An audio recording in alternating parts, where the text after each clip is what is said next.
So today, you know, I want to talk about, a young man, friend of the family, friend to his family. And, I usually don't really talk about this situation because it's kind of close.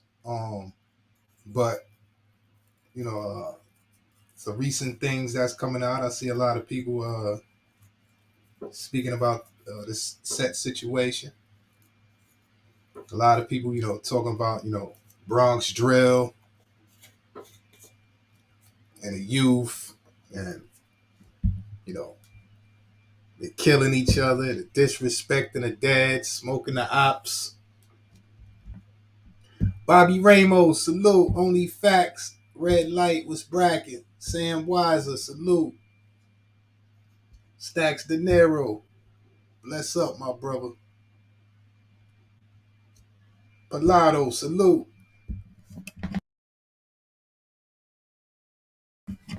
So yeah, I see the academics.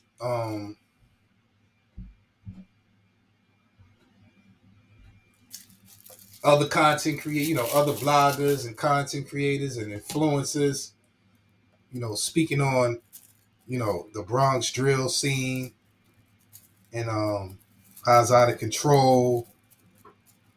But a lot of these people who's speaking on it help contribute to the success of this type of music.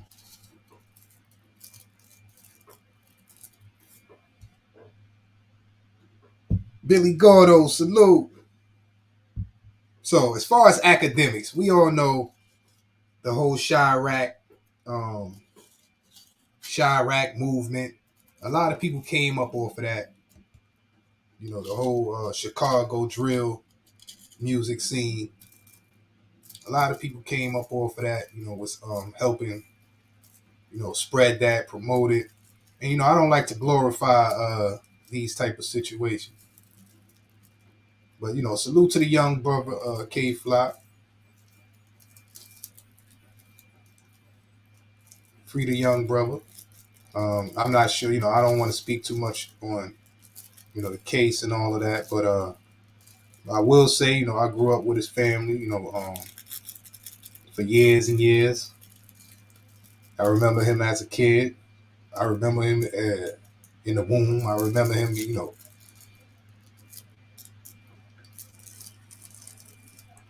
and he did something extraordinary. Those young kids, they got on here, they caught a wave, they did what they had to do, and they got caught up, and the streets, I put it like this, if they didn't, do this music thing and all of that, they probably would have got caught up in the gangs in the streets anyway. But it's not good to promote this type of activities because it influences other young people and they pick up these behaviors. But with that said, these young people from the Bronx, Brooklyn, um, the South, all of them who's doing this drill music, they were influenced by Chicago drill, which was promoted and glorified by social media.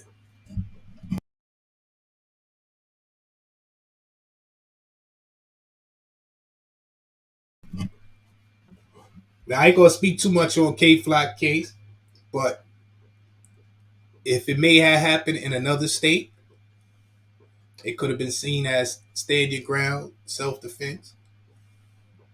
But in New York, the laws is different. Allegedly, lazy days, salute. But what I'm saying is, when these young kids was watching social media, a good 5, even 10 years ago, maybe even more, when these were young kids looking at social media during the Chirac Chicago drill era, and they seen that these young kids was getting on social media, jumping around with a bunch of guns, talk about smoking eight ops and all that. They were getting interviews on DJ Vlad. They were getting covered by Akademiks. They started to get record deals. So if they did regular music, if they did regular rap, conscious rap, um, or what have you, which people say, oh, people don't. What happened to the boom bap? What happened to the this? What happened to the that? If they was doing that, y'all wouldn't have them on your shows. You wouldn't even cover them.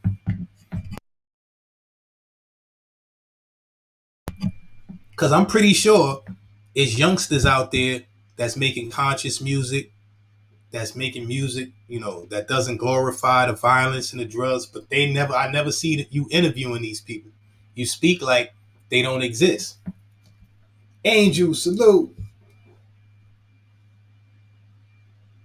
It's supply and demand. You interview and you play with people watch. So, we all have a part to play in this because they didn't have to upload it, they didn't have to play it, and we didn't have to watch it. Because I tell you a secret, no matter how much people say they care about people on here, if ain't nobody watching, if it ain't trending, and if it ain't gonna get no numbers, people ain't gonna cover it. Don't matter if it's right, if it's wrong, if it's the most important thing on the planet. People ain't watching, people ain't covering it.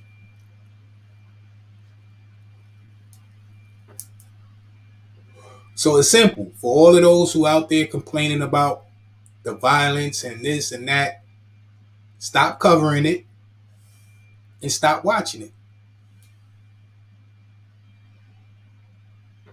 If you want to see better content, good content, people doing positive things, making positive music and all that, go find those people. Put them on your platform.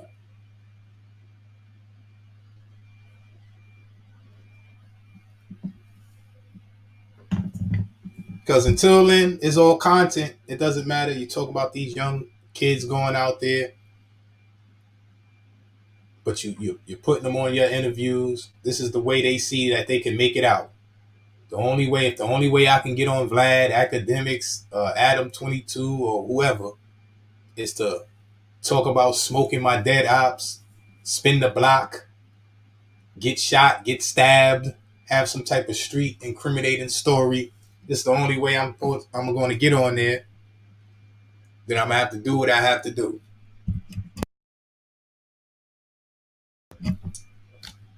Now, if y'all was promoting and putting positive people on your platform, then the youngsters and the people would say, oh, in order for me to get on that platform, I got to do some positive stuff. I got to do stuff for the community. But y'all don't cover y'all don't cover content like that. Miss Boo, salute, and people don't want to see it.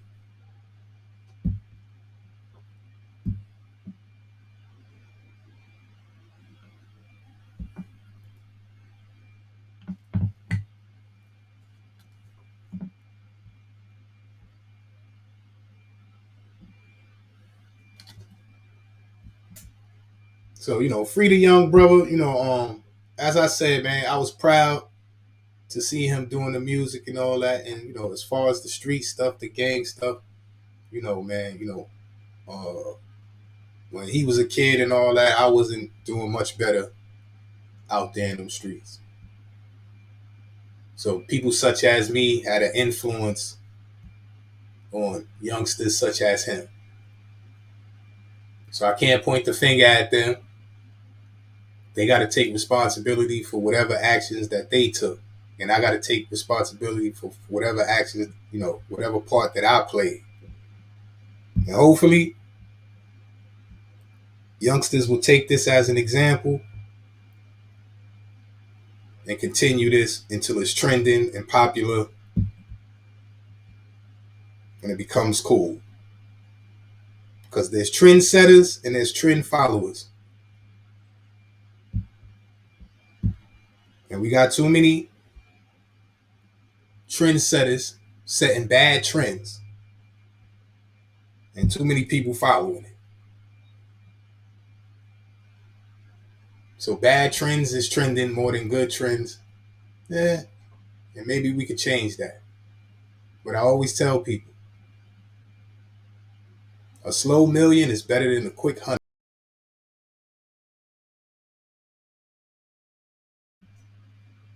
Yeah, man. It's unfortunate,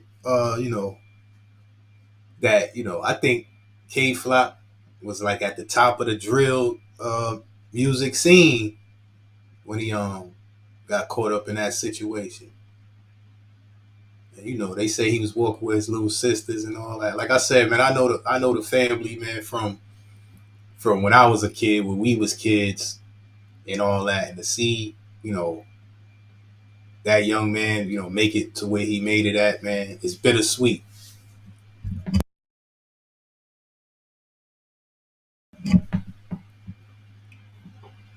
So, on here, when you don't know people and you don't know people's backgrounds and situations, you come up with your own conclusions and thoughts, and it is what it is. But these are people,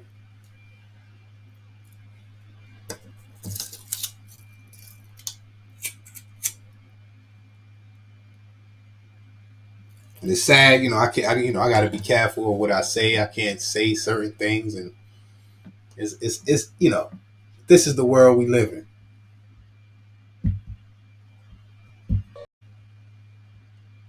Now, salute, man. That's my people's. Mama Flock. That's my people's. Um, it's bittersweet. She's accepting the award for her son. Yeah, I know. It's bittersweet. But at the end of the day, where we come from, we know these are possibilities.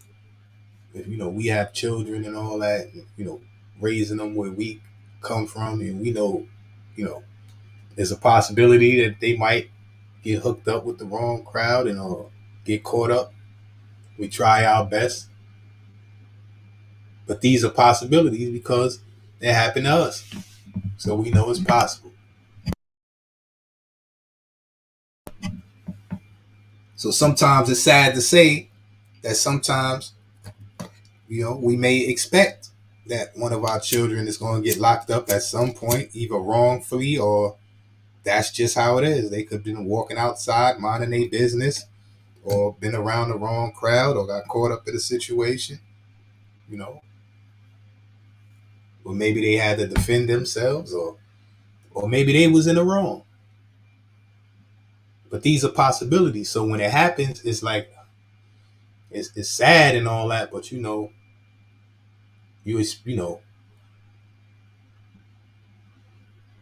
that's what happens.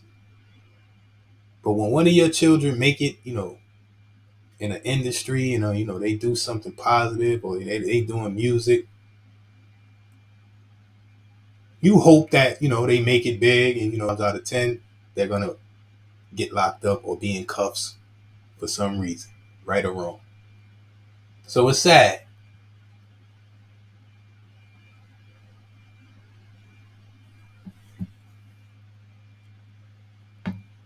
So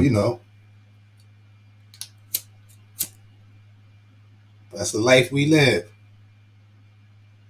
It's the life we chose.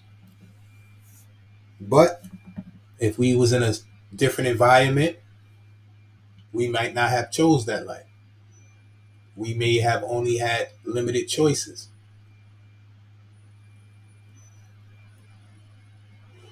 because in our culture where we come from, being regular is not good enough. Having a regular job, making ends meet, doing what you got to do. No, you got to be extra in our culture. You got to be getting money. You got to be the man or the woman. You got to be this. You got to be that. Because when you look at uh, television, the movie, the entertainment industry, that's how they portray us. Either we some type of gangsters, criminals, or we some type of athletes, performers, but they don't really make movies and things, but showing just regular people how they regularly live without all the extra stereotypes.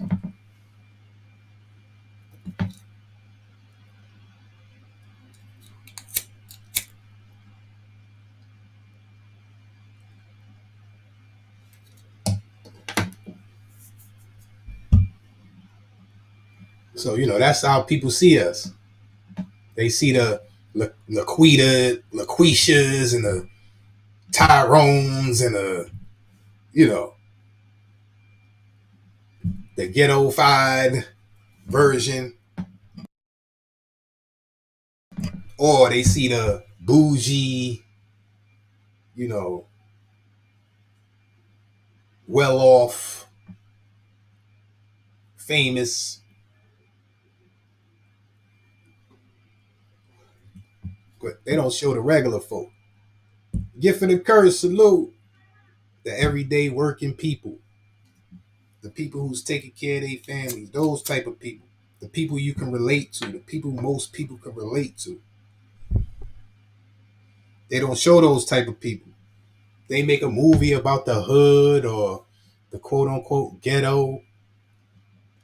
It always got to be some ignorant,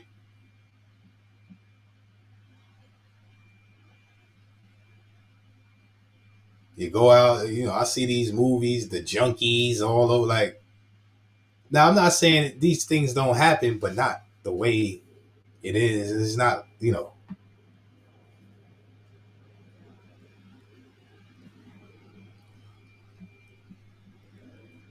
And then like I said, I lived in the Poconos for a lot of years. And I've discovered there's junkies and all types of things, criminals and everywhere. It's just they do it differently because of the environment they're in. But when I first moved to the Poconos, I didn't listen. It was a shock for me because, respectfully, the only white people I really was around and where I lived was the police or some teachers. So when I first got out there, I thought everybody was the police.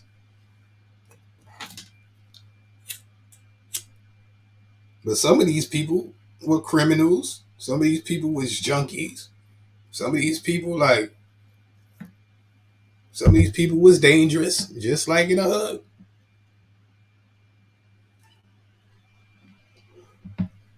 Dagbar, salute. But when I watch TV in from the environment I grew up in, I didn't think it was, people like this, in different types of environments.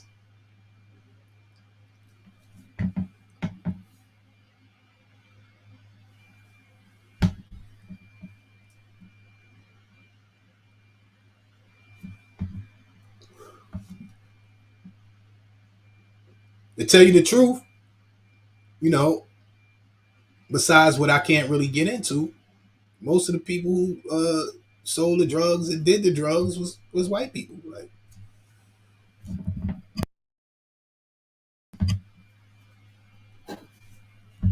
so some people, if you don't move around and you don't, go to different environments and be around different cultures and stuff like that, you're only gonna know from whatever point of view that you come from.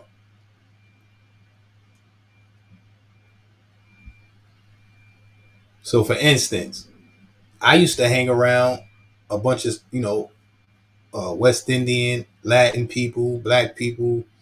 I used to hang around, so the way we used to talk about other types of people, like they do this and I've heard they do that, and I have a friend that did this. When I start moving around white people, I seen, oh wow, this is I never heard about this, I never knew you, you know. I didn't know it was people like this. You feel me? So my point is, you can't generalize or stereotype anybody because of where they come from. That's my point. And that's what happens a lot of times on here. And sometimes people are so delusional that they insult their own selves. Like, for instance, when I was a kid, my pops bought a house. So, the people in the block with the house, it was like a block with houses, but every other, block surrounding it was buildings. And so the people, that lived in the houses, they thought, they were better. They thought they lived somewhere else, like it's right across the street.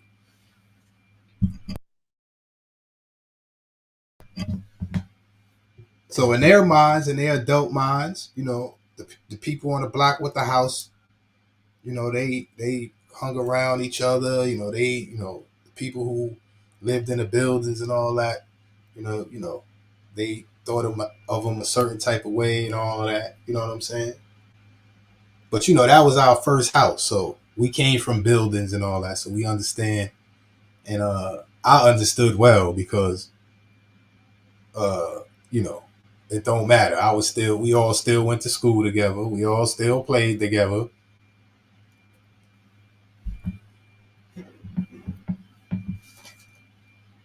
But my point is, some people that actually, it's even people who live in the same projects or same tenement building, but they might got a little better job or a better car, or they may pay a little more rent in a place, or they got more rooms than somebody, or these people may be on welfare or Section 8, and these people pay this and that. Some people feel bougie about that, like they better. But you in the same place. You in the same place.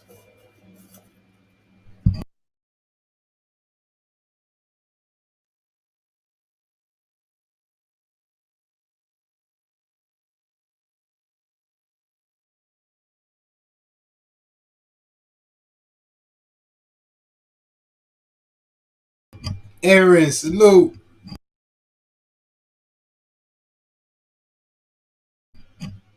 Lotus Flowers, salute.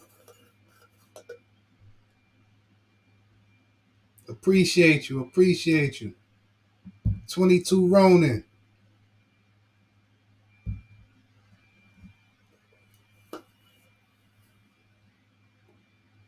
So, I can't, just because, I may have got out the hood, I may have traveled and moved and lived in nicer places and all. Like, I can't fix my, I can't, I can't just go around talking down on where I came from and, all of that. Like, because it's like I'm talking about myself. I used to be these people. I used to be these kids. It's like now I'm talking. It's like, how people come. Well, some people, if you from the hood or you from somewhere, and people come from a nicer uh, place or a nicer neighborhood, and they like turn up their nose and like, what are you doing here? Then ain't nobody forced you to be here.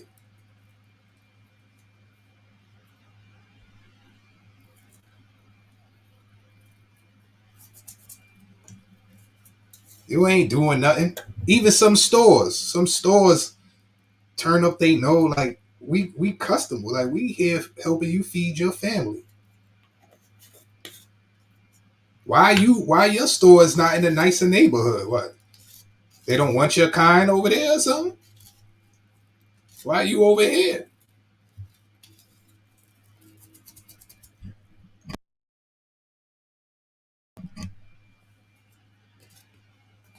So I can't get up here just because I may be a little well off or doing better or made it up out of the situation. I can't get up here and turn my nose up at these people, at the youth. I got to get out here and let people know the majority of people. I was part of the minority. I know, I made where I came from in my neighborhood. I contributed to making it look bad and giving it a bad reputation. But I'm here to tell you, I'm just part of the minority. The majority of people do what they supposed to do. They go to work. They take care of their families. Majority of the kids ain't outside robbing and smoking weed, and they go to school. But we seem to like generalize and stereotype the whole neighborhood, that notorious neighborhood. It ain't funky criminals in there. Like, that's not true.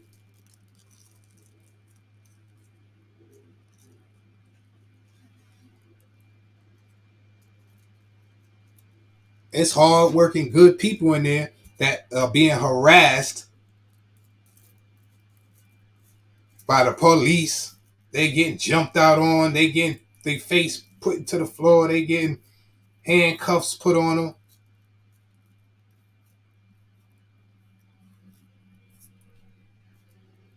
And yeah, like I said, I was part of the problem on, destroying the community, giving it a bad reputation. But I never did nothing to nobody in my community. Matter of fact, I defended it against outsiders. Red Jones, salute.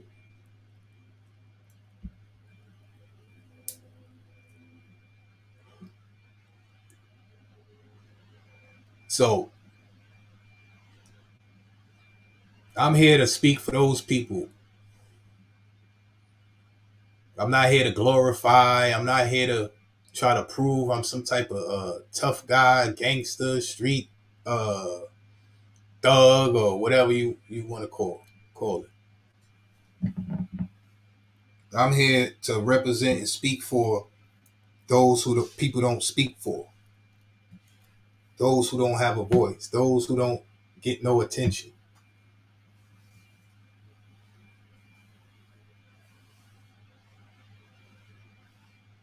People like our parents, my parents, working people, people who take care of their family, people who's trying to do the right thing, people who's trying to stay out of trouble. Why we don't make songs about that? Why we don't make movies about that? Why we don't talk about that?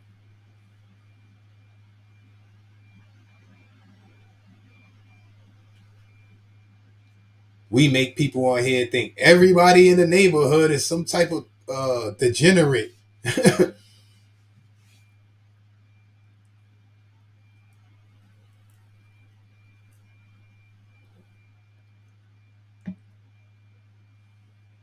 I tell you, I'd have been to suburban neighborhoods where more people is doing criminal activities and into drugs and all of that than in one neighborhood in the so quote unquote ghetto or whatever.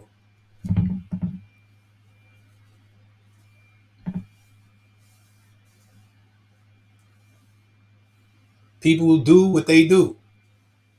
It's good people. It's people. Some people. Well, I can't say good. It's people who do good. The majority is some people do bad. The majority. But we all just people at the end of the day. We ain't perfect. We all makes mistakes.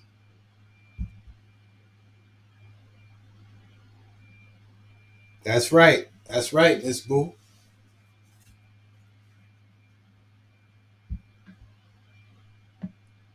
If we all focus on ourselves, bettering ourselves, that's the only way we gonna better the world, change the world, or change the majority and all that. We gotta start. with ourselves. Because all we doing is we all pointing the fingers at each other, blaming each other.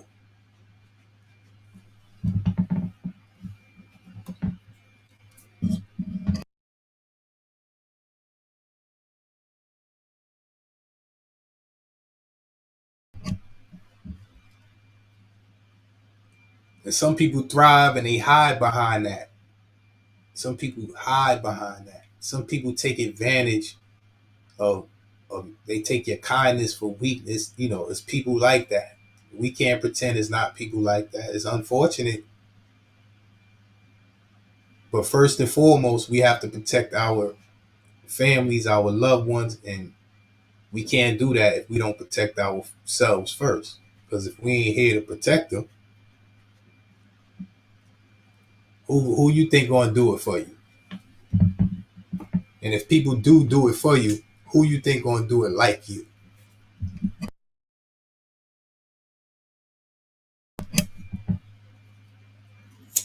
Who you think gonna do it better than you?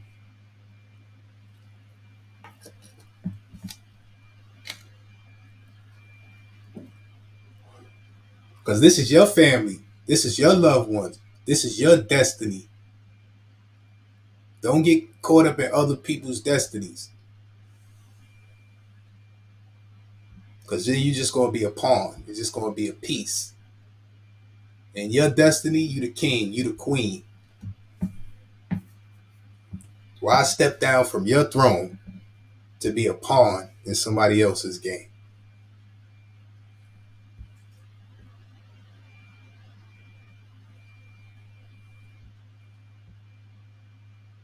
If you got a family, that's your kingdom.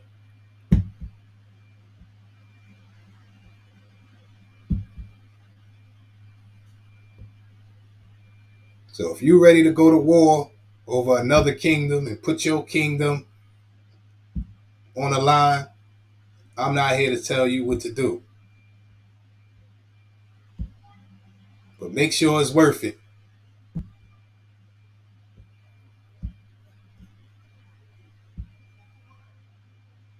And don't cry about it.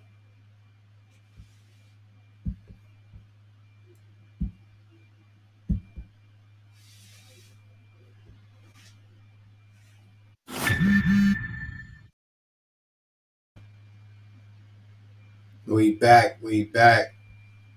And man, like I said, man, this academics, now he's talking about the whole drill rap. His whole career was built off of that. And the whole, Takashi, he was one of the, ones pushing Takashi. He was the one out there. He did the interview when Takashi was on them charges. Uh, he called Takashi his bands, his peoples, and all that.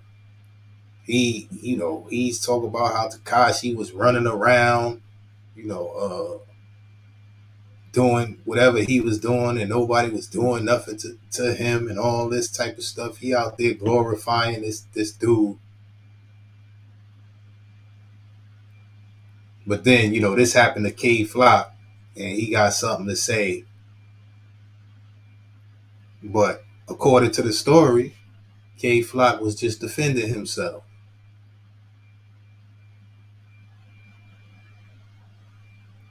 So you co-signed the trolling, this weirdo running around, causing mayhem and chaos, getting caught, telling, coming back out, continuing with this behavior. You still co-signing, promoting, giving this weirdo a platform.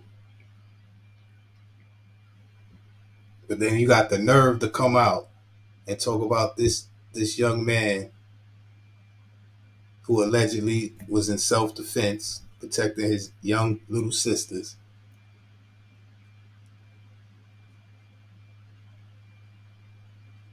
When you build your whole career off the Chicago drill scene. So you one of the reasons that he even exists.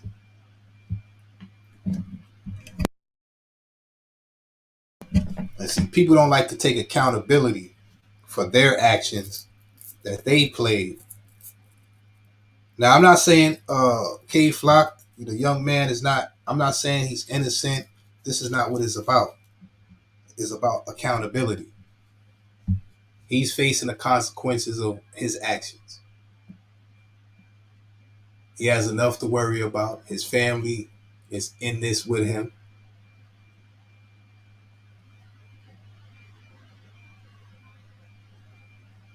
In the past, when things happen and celebrities, especially in the hip hop culture and all of that, when they went down, the community supported them. They didn't slander them.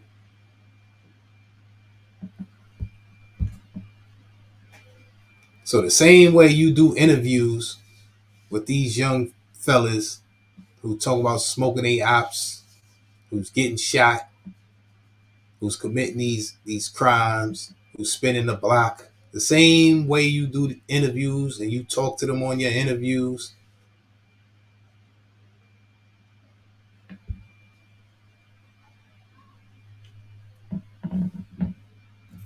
Why don't you let them know when you face to face with them that you don't agree with what they doing,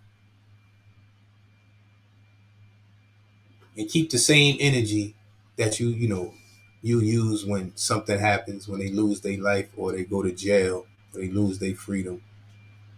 Keep that same energy right in front of them when you interviewing them, and it's helping your platform.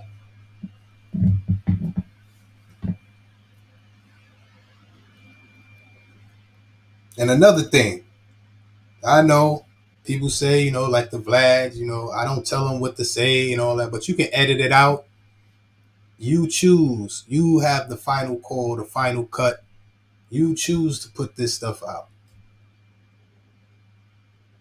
I bet you edited out other stuff, maybe some positive stuff they said that you knew that wouldn't go viral or wouldn't trend. You cut that out.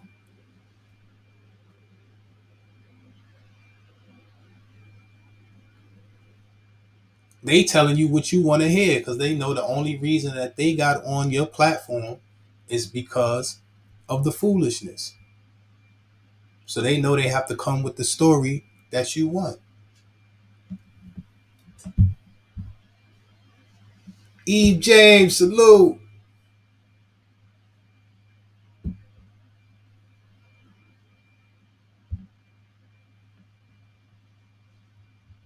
So what do you want these young kids to do? Like I said, I used to be one of these young kids. I came up in a gangster rap, hardcore rap, pause era.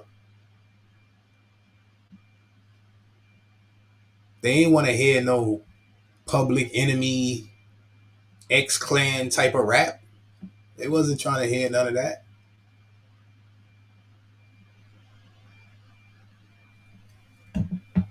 If you see all your favorite rappers with the big chains and the foreigns and the mansions with all the ladies, they not talking about no save our people conscious type of uh, content.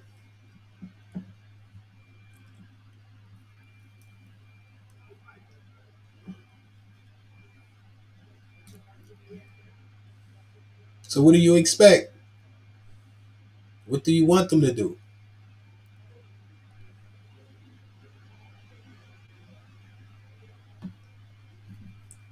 Ming, salute.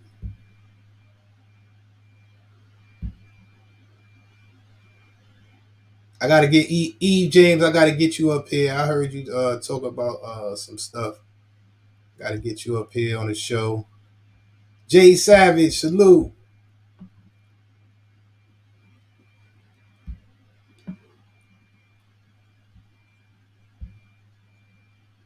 So we gotta take responsibility. We ain't doing no better. If you see most of the content on here where people is talking about pulling up on each other and you know, spinning the block. It's not the young kids that's doing. It's not the young people that's doing it. They speak in codes, and some of us on here, we figure out the code. You know how when we was young, in the older people try to figure out our slang and our lingo, and they'll go back and tell their friends, and then they'll come around and they'll try to say it, and then we'll humor them like, "Oh yeah, they cool, that's good." And then when they not around, we be laughing.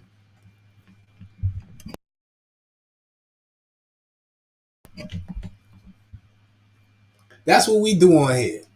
These young kids got they slang. Nobody know what they talking about. EI, the authorities and people who's not supposed to know. But then our old selves get on here and figure it out, and then we put it out there. Like, oh no, he's talking about this. They're talking about this.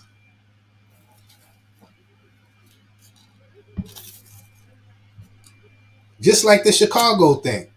The Chicago thing, like I said, Akademiks was a part of that. And salute to my songs, BX in the building. A lot of people be clowning my son and all that. Talk about, oh, he's a fake activist and all, but he be out there. He did time in prison. He done been out there, got put in cuffs. At least he out there doing, even if he's making money or whatever he's doing, at least he's doing the same thing that some of these people are doing, but the opposite. He's not glorifying, the foolishness. That's y'all bread and butter. That's how y'all make y'all money. Why hate on that man? Why hate on that man? You should be giving that man a platform, even if you don't like him.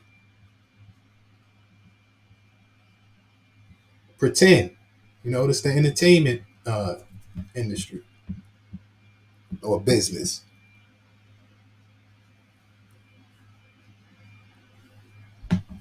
But Akademiks played a part in that Chirac. Even Nick Cannon made a movie called Chirac. A lot of people capitalized off Chicago drill.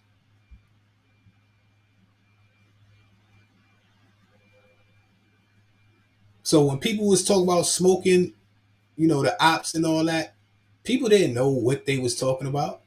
They thought they was talking about some new type of weed. For instance, Young Ma. Young Ma made a song talk about she was smoking on Rest in Peace Tooka, right? She thought that was some type of Chicago uh, slang for some type of weed. She didn't know. So it tell you she was listening to Chicago drill, trying to get their lingo and all of that so she can, put it in her music. But she didn't understand what they were saying. So once that happened, and people they start getting out, oh no, they talk about somebody who's, one of they dead ops, rest in peace and all of that. So now it became viral. So now the people who, you know, took a, rest in peace, his people and all that, now they gotta do something. Now they gotta do something because now this is all over the place. People is this, So, I just be sitting back watching this like you can't blame uh the Chicago gangs, and that's what they do. They music that kind of music was local, but via social media, Akademiks, you know, he found like people like Chief Keef and a bunch of young kids on social media, just going crazy. He's saying, "Oh, these people are ops to these people. These sometimes the information is wrong." David, salute. It's people just making videos talk about these people are the ops or they smoke the ops. It's people making up stuff. It's people just putting certain people in their songs. so they can go viral, so they can get on these interviews. So now the people who they putting in the songs, they real people. Is like, oh, y'all didn't have nothing to do with it, but since you want to get on social media and make music and try to, capitalize, now we gonna do something to you, and we gonna make a group, and we gonna make music, and we gonna get the interview.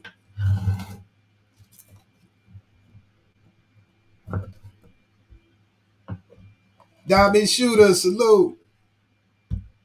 Amanda Erickson, salute. And that's what happened. Then it went to the Bronx. It went to Brooklyn. Well, it went to Brooklyn. It's even out in the UK. It went down. It went to um where else it went? To Dominican Republic, to Puerto Rico. Drill went all over the place. At one point, one summer, I was just hearing drill, all types of drill music, drill everywhere, drill. And I remember Chief Keef. Chief Keef was like one of the first uh, people doing this drill.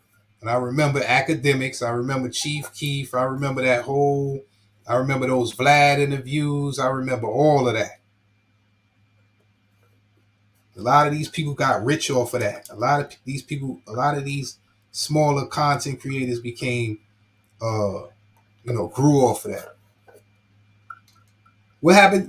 Rest in peace to the brother. I forgot who out in Chicago that used to cover the drill and all that. Lost his life.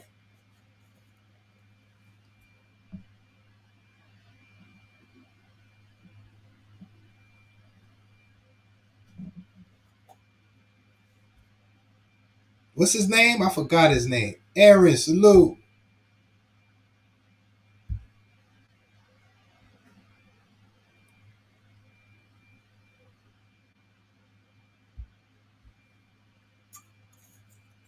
I forgot the brother name. My bad. Rest in peace to the brother.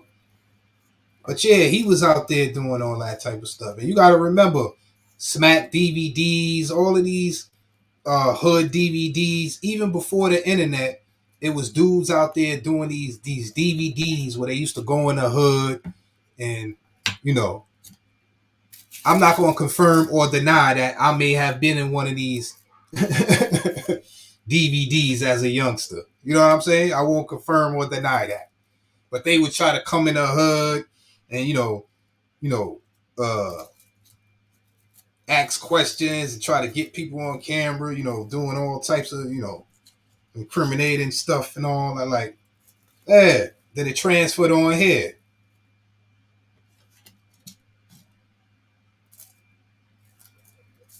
It's like a bunch of hood DVD dudes. Like, you know what I'm saying? They had the ones where, they cover, the gangs and, New York gangs, Cali gangs, this and that. Dudes was becoming internet famous, online gangsters. Dudes was becoming street legends off the internet. Then later on, you discover these people really ain't nobody. They was just making it all up.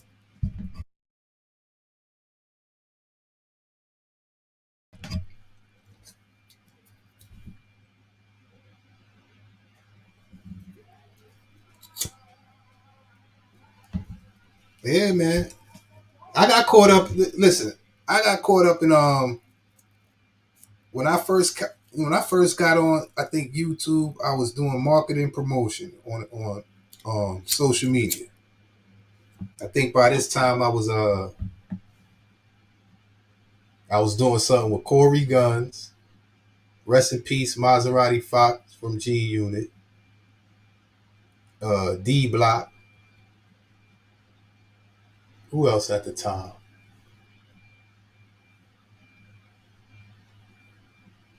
I think somebody else. But anyway,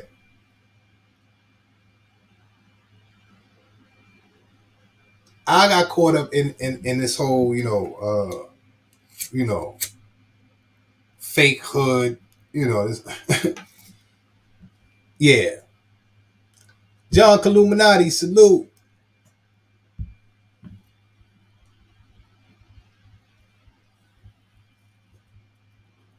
Oh, there we go. Is it Zach TV? Ming, salute.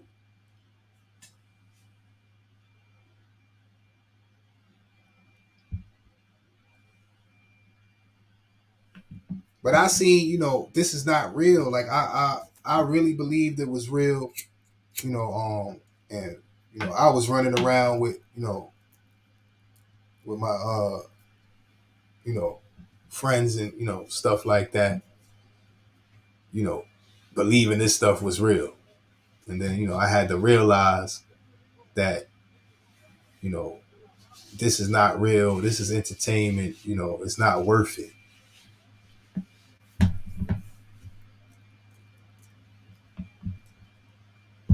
So that became part of my message to get on here and let people know, listen, I mean, you could do whatever you want on here. I done did it.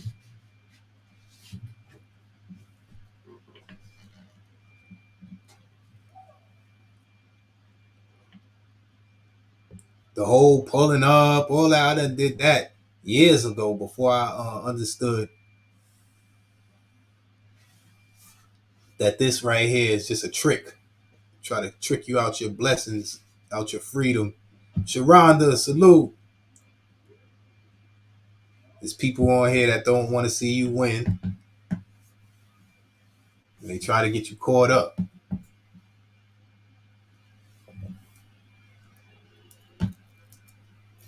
So, if these people try to get at you, that must mean you're already winning. Some of y'all come on here and y'all think y'all not winning already. But some of y'all is already winning.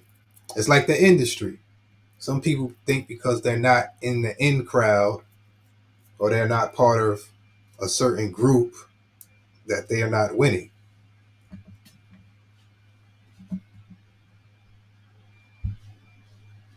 But once you get into certain groups and you see, oh, I'm winning a little more than a lot of people in this group, then that's when the hate starts. But it didn't start. It already started. It's been started. You just didn't know it. But that's when you start to realize I was already winning.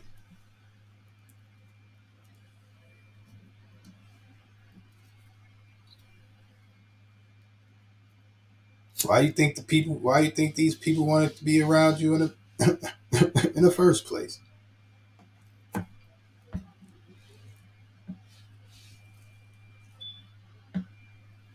Jock Illuminati, salute.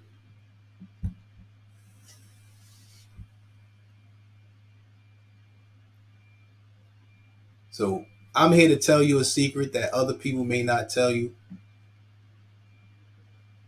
Some people may tell you you need them.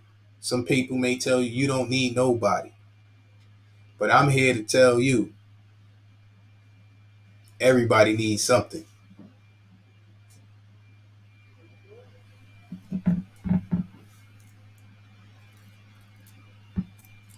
So at the end of the day, if you got it and they need it, and they got it and you need it, it's a fair exchange.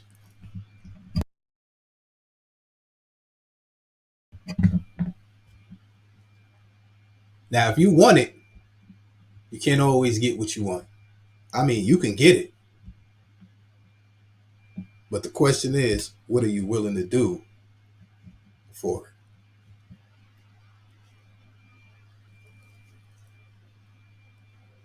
So me, if I need it,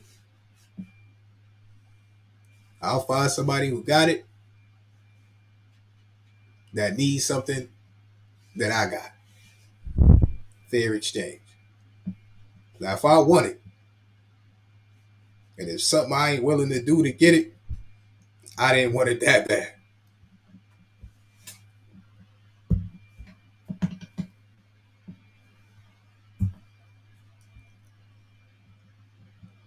Twin.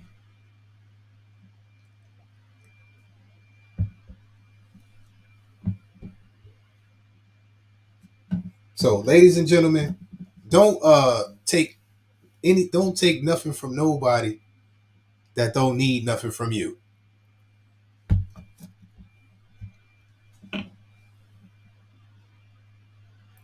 David, salute.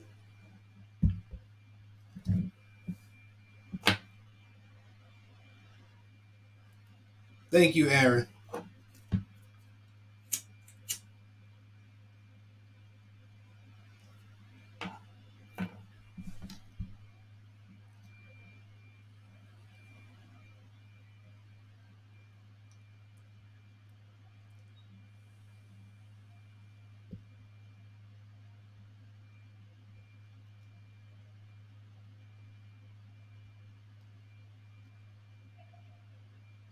Right, right.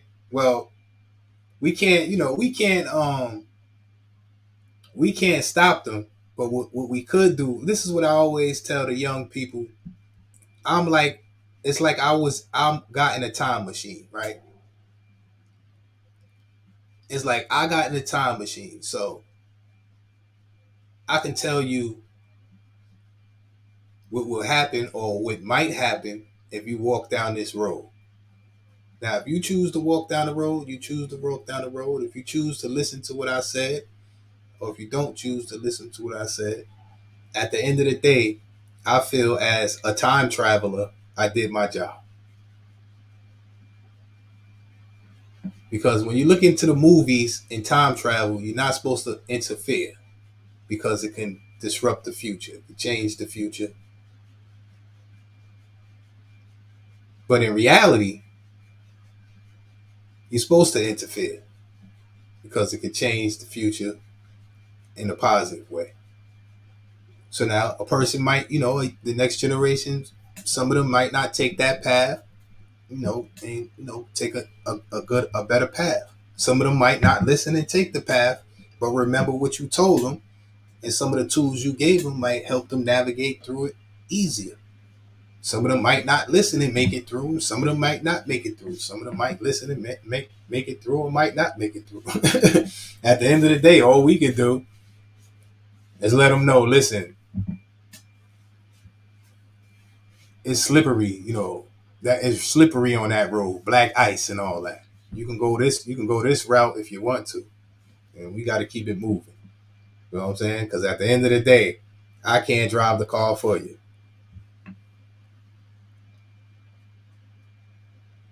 They say you can lead a horse to water, but you can't teach him how to drink.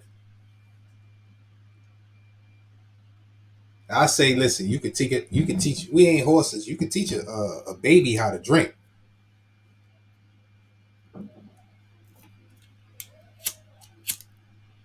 But if they fall in that water,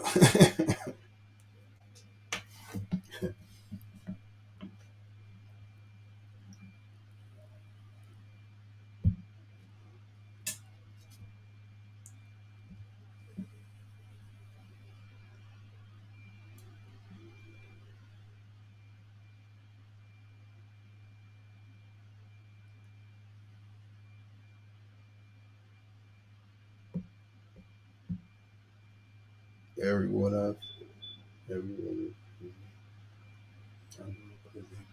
happiness, expensive. Oh yeah. When I was growing up, they said money can't buy you happiness.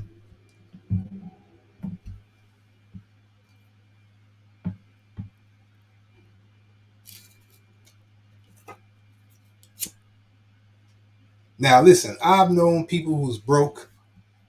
I've known people who's rich. I've known people who's middle class, and I've known people who's happy in each category of these.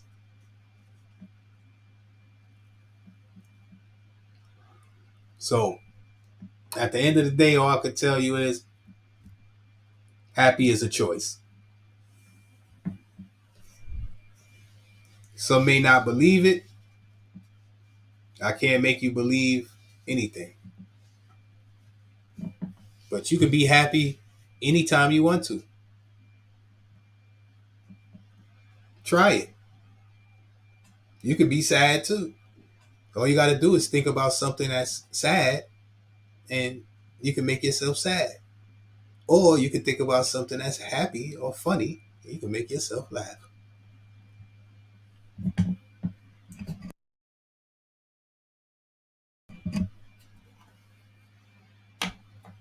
See, but how we grew up in society, say like someone passes away. Now, if someone passes away, and you at the funeral having a good time, you're drinking, you're laughing, you're making jokes, you're roasting the person. Oh, remember they used to do this, and remember that time. People may look at you like you're a heartless individual.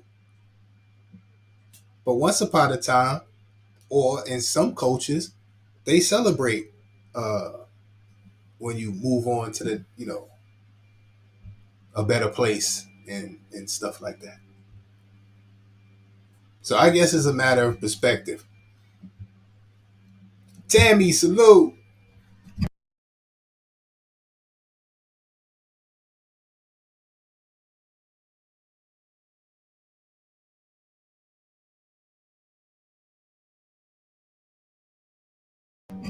Right, right.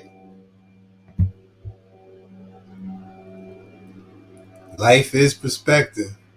That is a fact.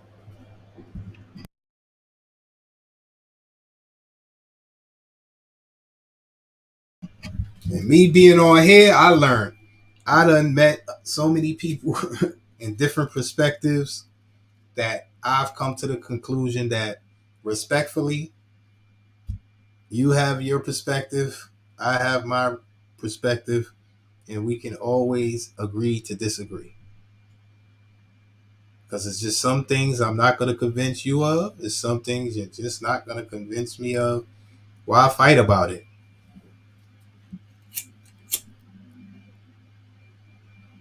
Why should I be mad? I learned a long time ago because I used to be a angry, vengeful, hateful individual. All praises to the Most High. I found my faith in my joy, but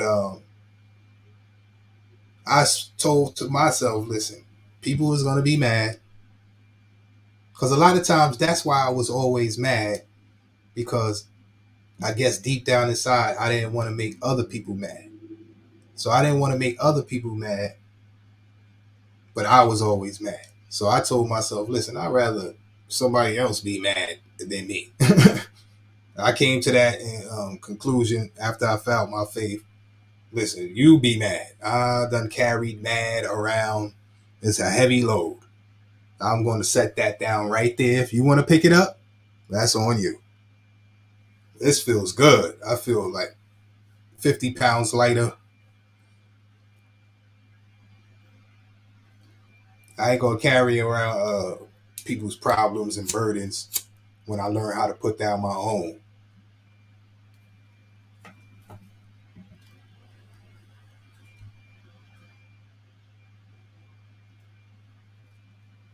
I used to be I used to be more mad. I used to be madder than the person that something happened to. I used to be madder than the person. I used to make the person do something, even when they forgave the person, but I didn't forgive them. I used to make them not forgive them. What you mean you forgive them? How did they do that to us? You, my friend. You a part of me. They did that to us. They made us look bad. I thought I was the Borg. I thought I was the Borg or something.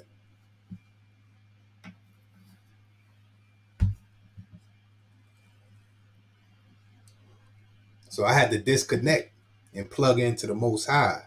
I got a mission and a message. I had to disconnect from the negative source, plug into the positive.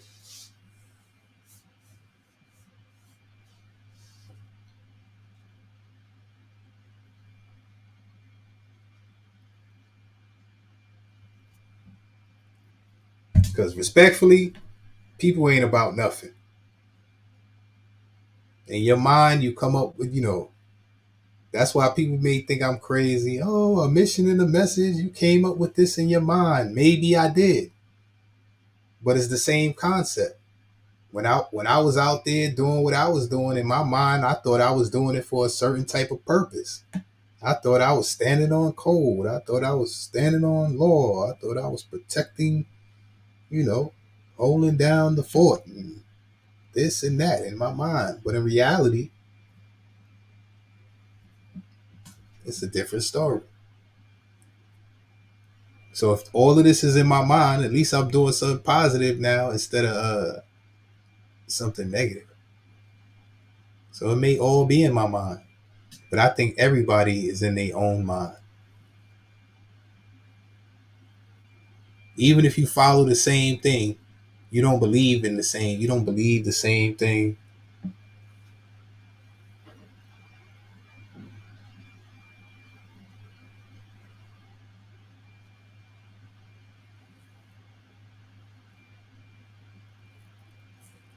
In your mind, you do certain things for a certain reason. You are part of something for a certain reason. Everybody is here, and for whatever reason that they have in their mind.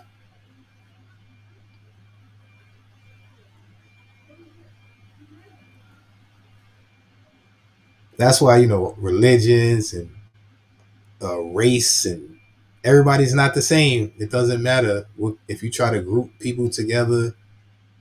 Everybody is not the same. Doesn't matter.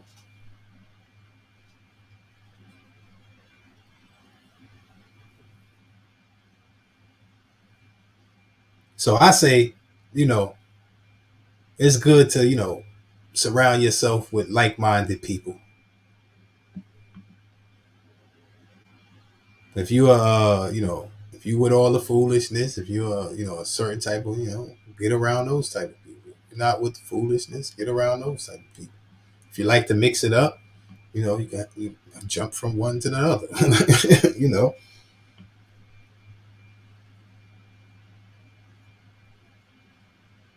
But people don't like to agree to disagree. Friendships are ended. People don't like you no more because you don't think how they think, and you don't see things how they see things. So now they don't mess with you. They don't like you. Something about you now, like people don't want you to have your own mind. It's crazy. I like when people don't think how I think. It enables me to think different ways. Like, oh, okay, I never looked at it that way. I like stuff like that. I like when somebody tell me something and I'll be like, you know what? I never looked at it that way. I'm used to having people around me that tell me anything I want to hear. Because I was a certain type of way. Like I was a certain type of way in life. So people to this day they still I could see it in their face. Could you please tell me the truth? No, no, no, yeah, no, no, you're right. Oh yeah, yeah. So what I said, they don't even know what I said. They so busy agreeing with me. They don't even hear what I said. Even salute to the ladies. Holla loves the ladies. But sometimes I be trying to, have a deep discussion with some ladies, and they don't be listening to me. They be like, they act like they be listening to me, and because I love the ladies. I love the ladies.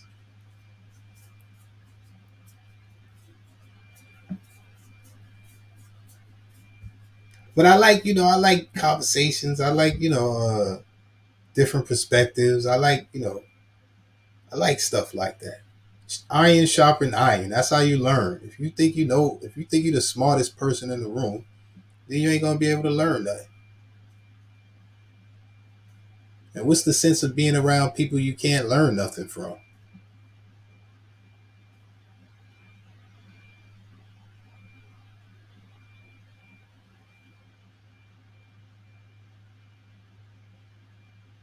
I'm dead. I'm done.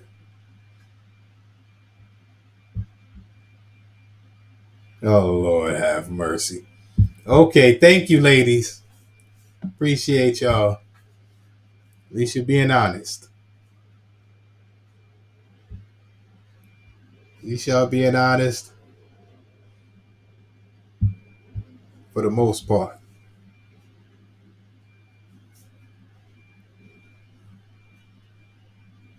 But yeah, I don't know. It's unfortunate, man. You know that any of these young uh, fellas, these young men, they could have been me. Some of these, some of my friends didn't make it, and they wasn't all street people. They wasn't all into. It's just the environment, you know, that we come up in. These are the things that may happen.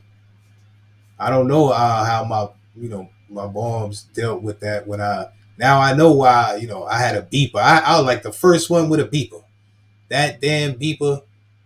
They nobody. Only one number. Only one month. One person.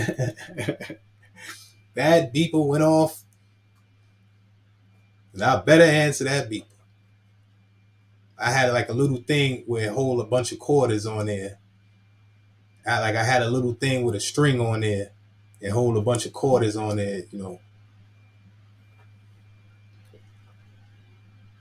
So now I understand why I kept getting the beeps, and because you never know if your child gonna come home.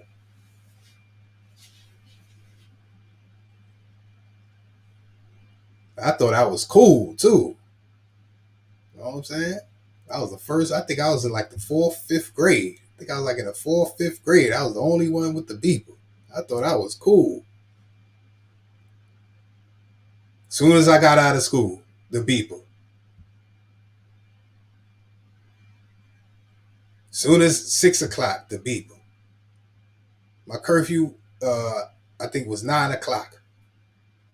The beeper, the beeper, the beeper. All day, I said, "Oh, this beeper."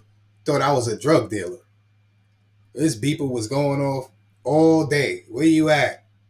Pick up some milk. What time you getting home? I ain't gonna lie. I used to pretend. I used to pretend like I was like. I ain't gonna lie. I used to pretend like I was a drug dealer. I ain't gonna lie. I think I was like in the fourth, fifth grade. I used to pretend I was a drug dealer. When I got the beep, I used to look down at my beeper like, "Oh man, I'll be right. I gotta handle this business." But ain't nobody had the number to that beeper, but my mama, my brothers, like mostly my mama is always beeping. I used to act like they thought I was cool. What? I was the only one with the beeper. Tiara, salute. I ain't gonna front. I ain't gonna front. I was acting like I was. Ah man, those was the good old days. Then my brothers had beepers. They used to teach me how to do the codes and the beepers, like 4377. It spells hell. Trooper, salute.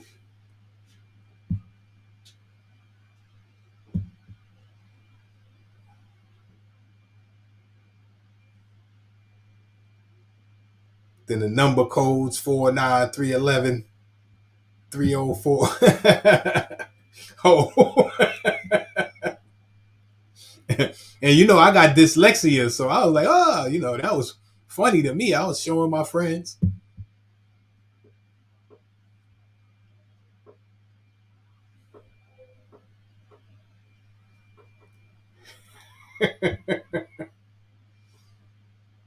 Yeah, man. And then when I start graduating into real trouble. Oh, I'm dead. I can see y'all had beepers too.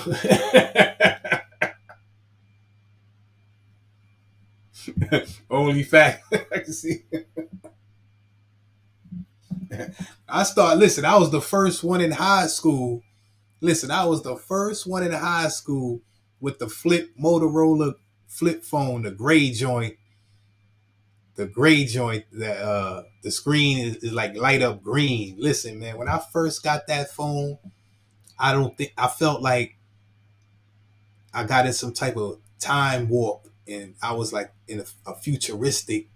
Like when I listen, man, I was the only one in the school. I'm talking about teachers.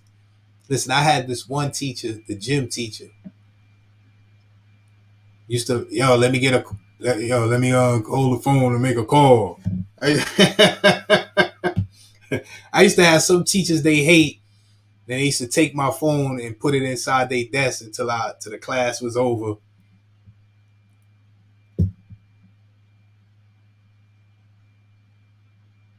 Sabotage, salute, I crook. I crook. Look, I holes. Look, I crook. Look, I'm dead. The razor. Oh no, this is not the razor. This is the Flintstone. Aaron, this is the Flintstone. This ain't the razor. No, this is like the first or second. No, the first one is like that square, big square one or something. Like I think this is the second or third Motorola phone. I was the first one to have this. Matter of fact, I was the first one to even have a cell phone. It was called the burnout phones. You could pay. I got it for $150. I used to sell it for $250. So I bought it for $150. It can last 2 weeks, 1 month, 6 months, 2 years. Whenever it went off, and then you had to go, get another one.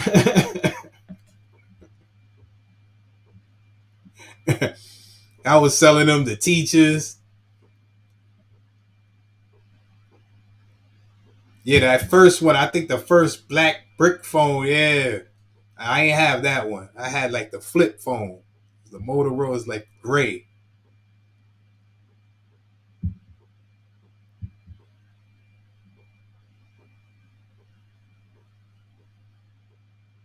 A bag phone? Damn, Amanda.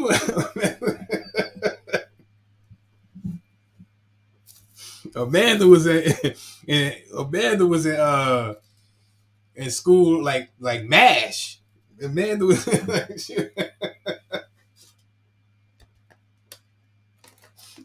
Amanda said the bag phone. Amanda was she was calling it a bomb drop. She was Amanda.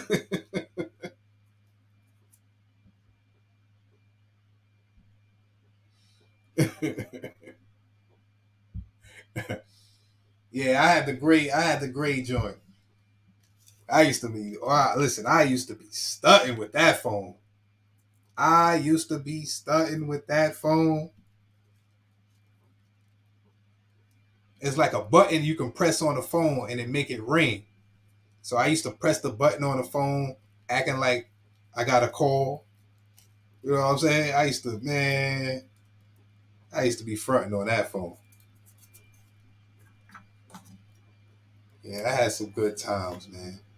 I remember I used to have to hide stuff. I used to have to hide stuff from my before I got home, and sometimes I forget to change my clothes.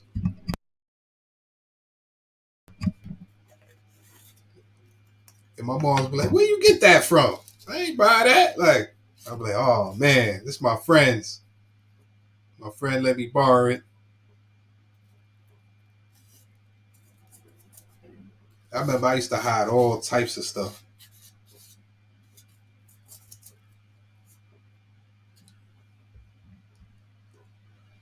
Yeah, I had to hide my phone too. I had to hide my phone.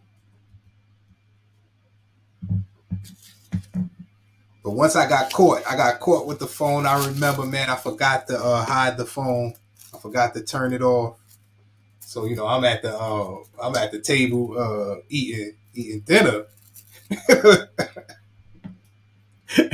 and the phone start ringing, and everybody's looking for the house phone, and I don't want to reach into my pocket and blow it up. So I'm like, damn, I'm trying to figure out a way to try to turn off the phone. And they like, oh, King Troll, I think that's coming from you, King Troll. I'm like, I don't know what you talk about, like.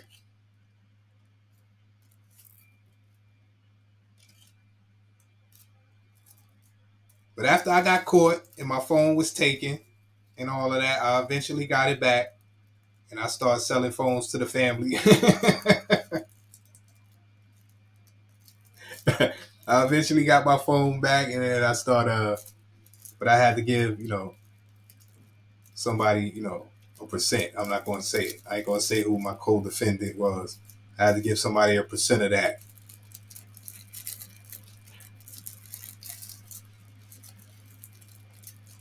And and I was selling them for $350 once I got my silent partner. So before I was getting it for $150, selling it for $250. But then when I got my silent partner, I was getting it for $150, selling it for $350. And not only that, if the more phones at one time I get, the cheaper the price. You know what I'm saying? Yeah. Is everyone monetized here? Channel holders. Are y'all monetized? Is anyone monetized?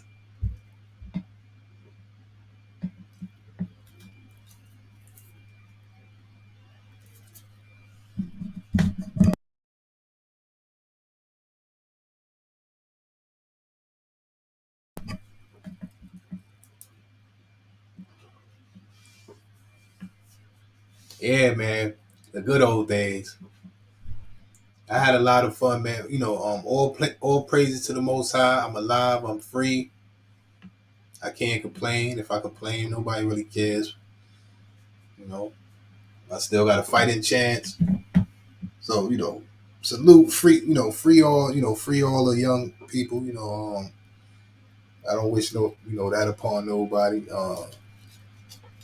And as I said, man, growing up, I went through this same situation. I lost a lot of friends. That's just starting to come back home now after 20 something years.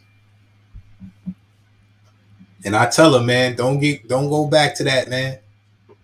Stay away from that. I used to want to tell them, you could come on, social media, tell your story, probably get a book deal, get on one of these platforms. Now I tell them, nah, stay away from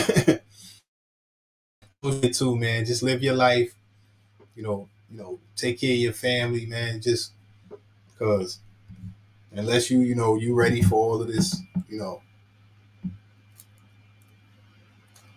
it's unfortunate, but I'm glad to see them free. I'm glad to see them, alive at home, and they got their wits about them.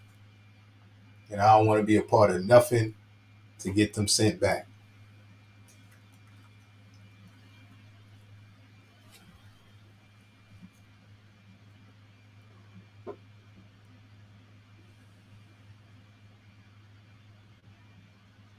You 48, Amanda? Okay. All praises to the Most High.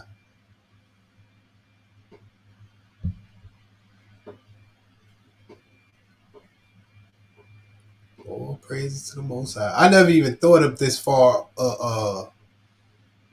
Yeah, I never thought of this age. Like I never, and I never imagined no YouTube. Um, I didn't imagine this social media thing. Like, okay, God bless, God bless. I know a lot of people, good people, man, that didn't make it to this age. I remember, rest in peace. I had a girlfriend, that passed away in a car crash. I think I was in like the fourth or fifth grade.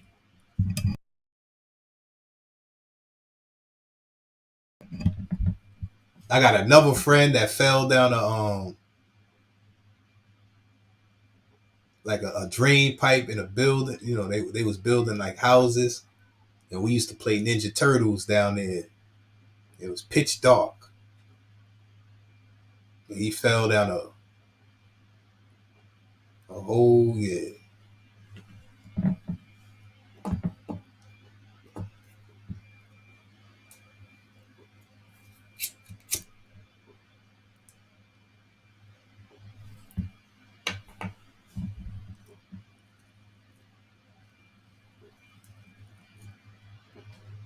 yeah, man. So a lot of people ain't even make it here.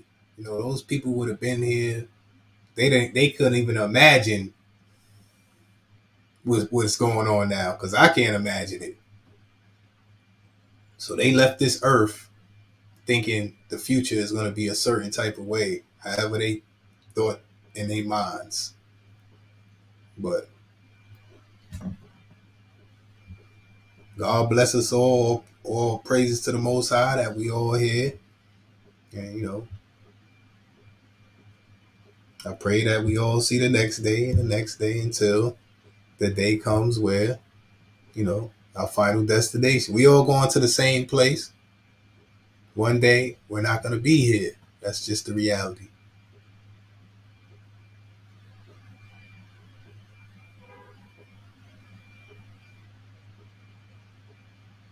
I know some people don't think about that, don't like to think about that, but that's the reality. You can't escape it.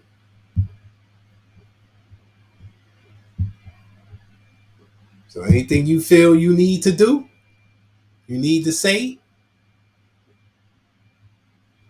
this is it. Nobody can say it or do it for you. We back.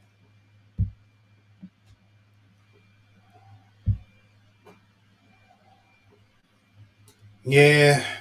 So man, salute to everybody out there, man. Salute, like I said, man, salute to my songs, for doing what he do, man. Man, we need more people out there. I know some people feel some type of way about the brother, but people like academics and all that don't need to be the people who's being hypocritical, especially when you co-signing Takashi, free Casanova, you know, free K Flop. Rest in peace to all who lost their lives.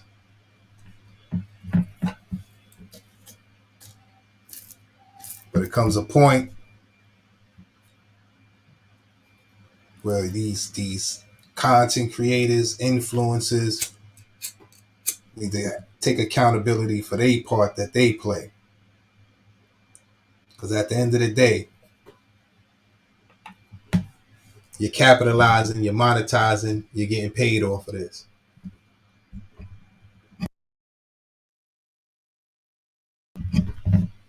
So if you ain't gonna give back financially,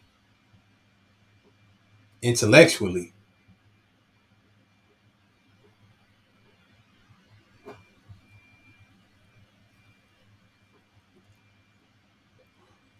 at least don't talk down and slander and blame and take and take and take. If you ain't gonna give back, stop taking.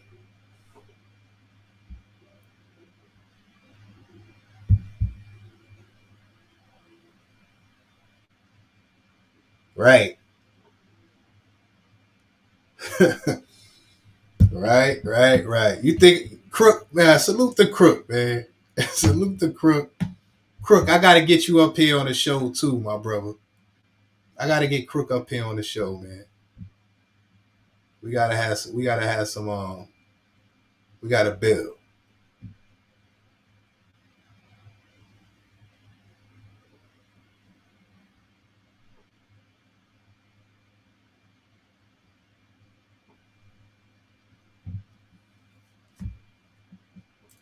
I'm gonna start having, people come up here, build with them.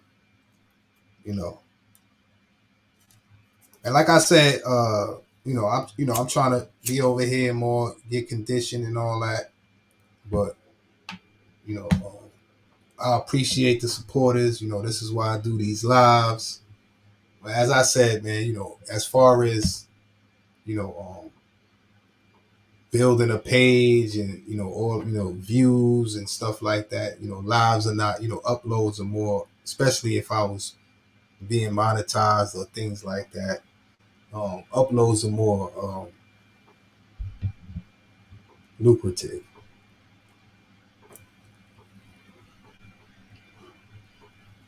Now, if I was monetizing, super chats and uh, memberships, those that's good. But if you're not monetized, if it's about numbers and views, uploads make more sense. So, I do these lives. I got a mission and a message.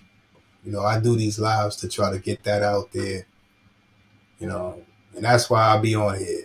I'll be on here when I can, anytime, all day, at all times. Time is money, and I got a lot of time. So I appreciate y'all spending y'all time with me. I spend my time with you. It's a fair exchange. I hope, you learn something because I do. I learn from you. I appreciate the support and I support you.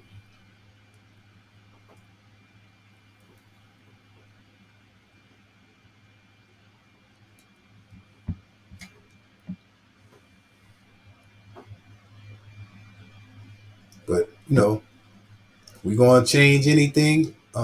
Like Miss Boo said, we got to change ourselves. And that's all I'm trying to do. Y'all just on along, you're along on this journey with me. I'm just doing it in front of you. I'm not on here to front. I'm not on here to, try to convince you that I'm some type of gangster or thug or any of that. But I do have a past. And I speak on my past so people can see how far I have come. So I came from that. I didn't come here for that. I can always go back.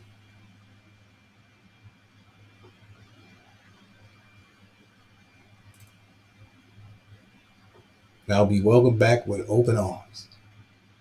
So if I'm here to prove anything, it's to myself, the Most High.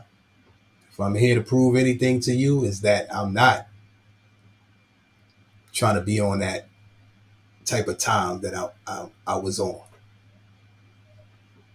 I'm not trying to be no gangster. I'm not trying to be no thug. I'm not trying to be no street nigga, part of my language. I'm on YouTube. I'm a content creator, influencer, YouTube, part of my French nigga, whatever you want to call it. Because that's why I'm on here. Because if I wasn't, why would I be on YouTube?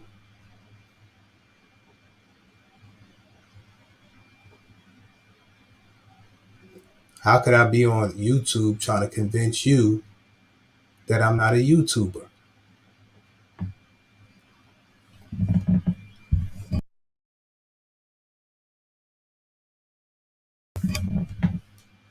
You know how I can convince you I'm not a YouTuber?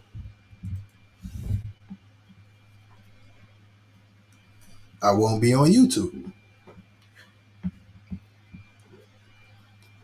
Now you may see me on YouTube or an interview, or I might get on a panel once, maybe even twice.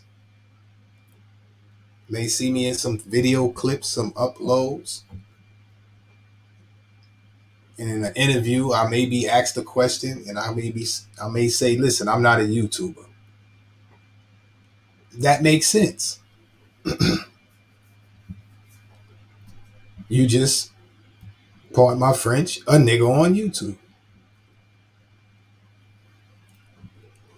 But if you on YouTube every day, every other day, you got a channel, make content, you do this, you do that, like after a while, uh, what would you be?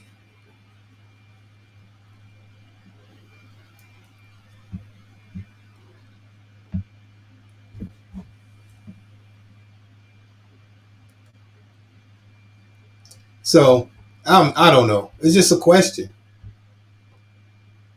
It's just a question.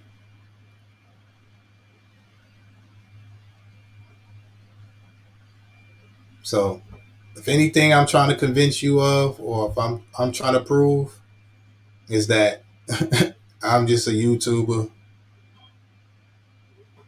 content creator, blogger, influencer, whatever you want to call it. Yep. I'm not ashamed.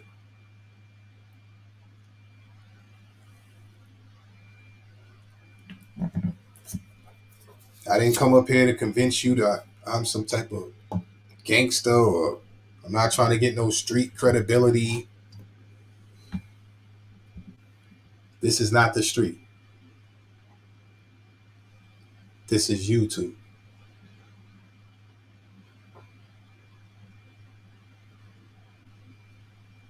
I'm not up here to talk about no incriminating street stuff and all that. I'm talking about stuff that's on YouTube.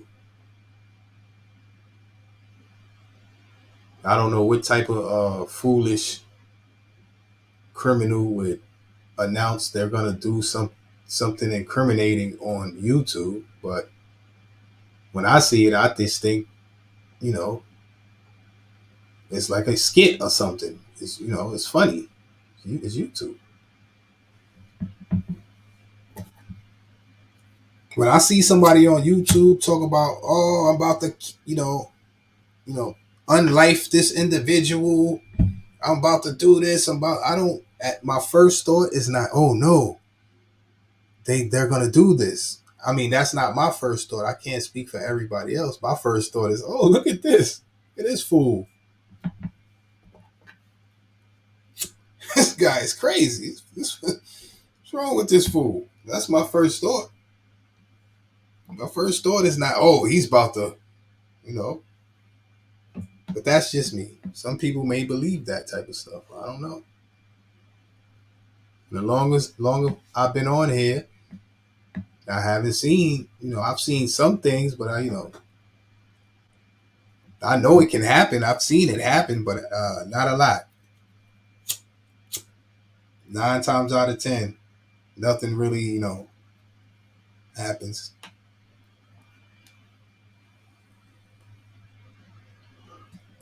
I mean, me, respectfully, no disrespect to nobody, but that's what I think. That's what I think. I can't believe it. Like, if people do skits on here, like people make up things on here. I can't believe that I'm watching someone tell me, and I know I'm not the only person watching. So they saying that they gonna do this, this, and that, like just throwing it all away. They just gonna crash out for what?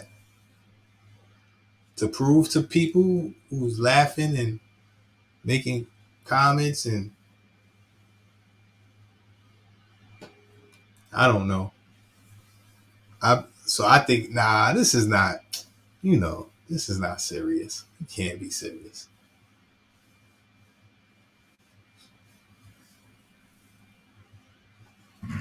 Because if you are serious, then you must be a fool.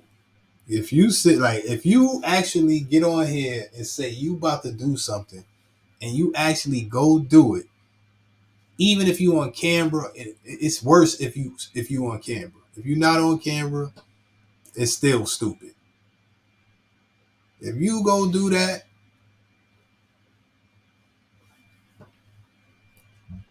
that's foolishness. Vinny, salute.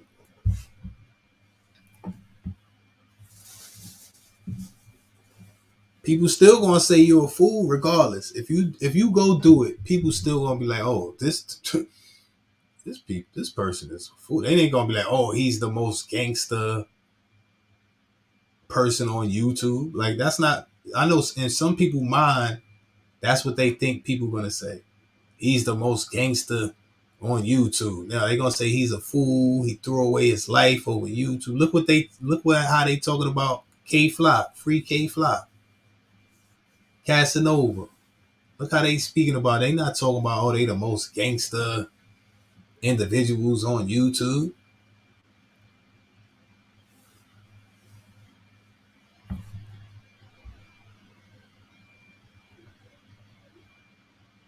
Rest in peace, Pop Smoke,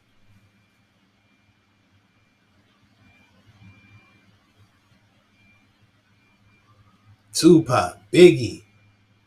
They ain't talking about they the most. They people are making videos or calling them all types of slander. It's just you can't. People just want to see you crash out. It's good content. People can eat off of it like a bunch of piranhas. And listen, I'm a piranha too. I'm not excluding myself. I'm a piranha. I'm just letting people know if you be careful. You know how piranhas do. If one of them is wounded, it becomes food. So stay strong. Stay on your P's and Q's.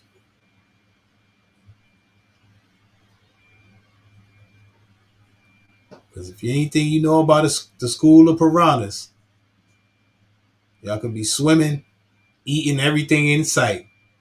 As soon as one of them piranhas get injured, all the other piranhas turn on them and eat them up. Content.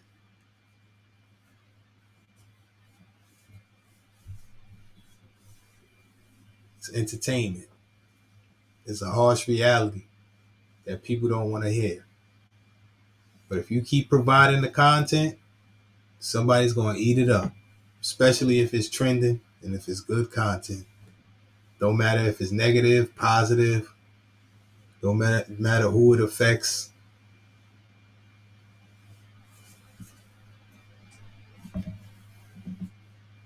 And controversy sells. People rather negative than positive.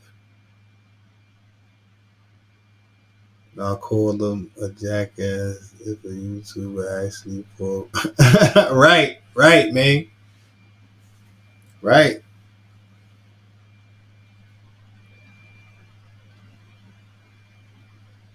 And salute to Cardi B. Salute to Cardi B for, doing that with K Flop.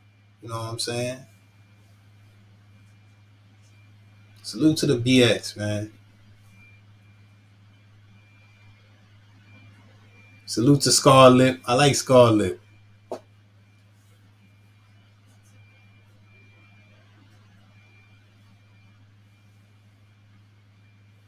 yeah, man. I definitely had fun. This was a nice live. This was a good one, man. Free K Flop. Salute, to the family. It's bittersweet. I'm proud of the young man. It's unfortunate, the circumstances and situation. It's unfortunate, that the families on both sides have to go through that. A young man lost his life. Rest in peace and condolences to his family.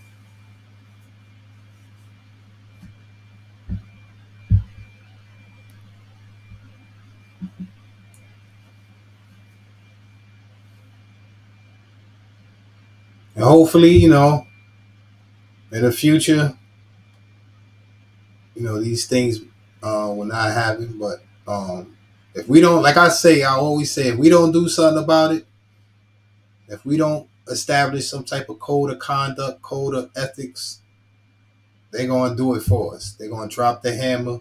And when they do it, we ain't going to have no say.